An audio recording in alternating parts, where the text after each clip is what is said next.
Avant de commencer cette vidéo, je voudrais préciser que maintenant toutes les vidéos seront faites le dimanche. Donc ce dimanche c'est le code des jeux vidéo et l'autre dimanche ce sera le point de contrôle et vice versa. Alors pourquoi je fais ça me direz-vous? Eh ben tout simplement car je fais une autre chaîne avec un ami et c'est moi qui m'occupe des miniatures. D'ailleurs je vais même y faire la bannière et le logo. Donc du coup ça me prend plus de temps, donc on fait une vidéo tous les 2 jours à peu près.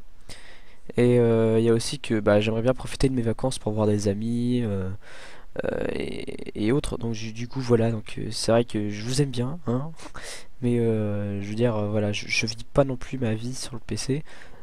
Et c'est vrai que faire le mercredi et le dimanche, ça me prenait beaucoup de temps. Voilà. Donc voilà, donc je vous remercie et de comprendre. Je vous remercierai de comprendre pourquoi je fais ça. Et je vous souhaite une bonne vidéo. Salut! Hey mes critiquers, c'est Real Metal qui vous parle et je vous souhaite la bienvenue pour ce nouvel épisode du Code des jeux vidéo. Dans celui-ci, je vais vous parler d'un thème que vous avez sûrement déjà entendu parler et auquel vous avez sûrement déjà joué, les jeux de stratégie.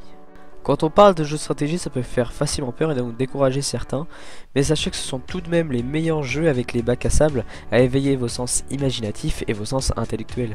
Passons donc d'abord par le commencement. Qu'entend-on exactement par jeu de stratégie?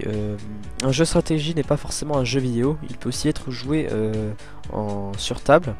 Donc le but d'un jeu de stratégie est plutôt simple.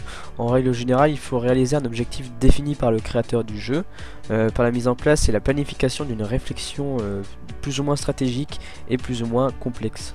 Ainsi, pour espérer terminer ce type de jeu, il est important de se poser et réfléchir à imaginer les différents scénarios possibles avant de se lancer.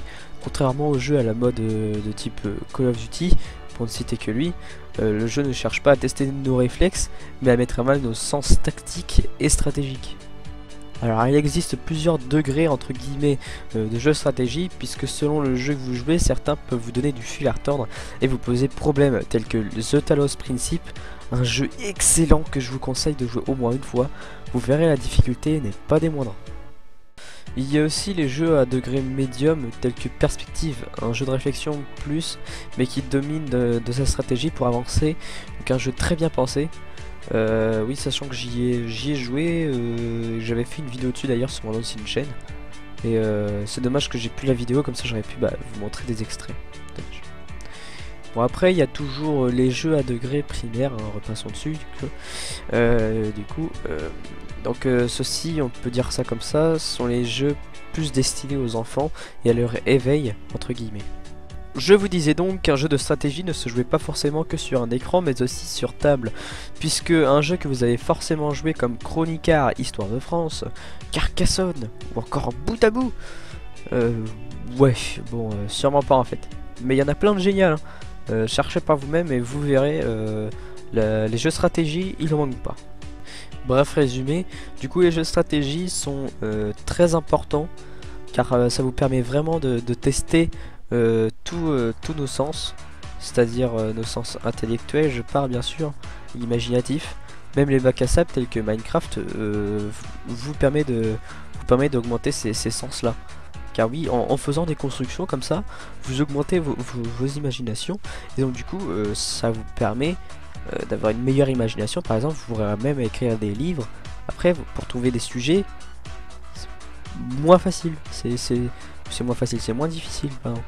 Voilà, donc c'est vraiment très bénéfique et je vous conseille à tous de jouer par exemple un jeu de stratégie toutes les 2 semaines. Voilà, ça vous aide. Voilà, c'est tout pour cette semaine. J'espère que vous aurez apprécié ce nouveau code des jeux vidéo et je vous donne rendez-vous dans 2 semaines pour un autre CJV. C'était Real Metal. Tchuss.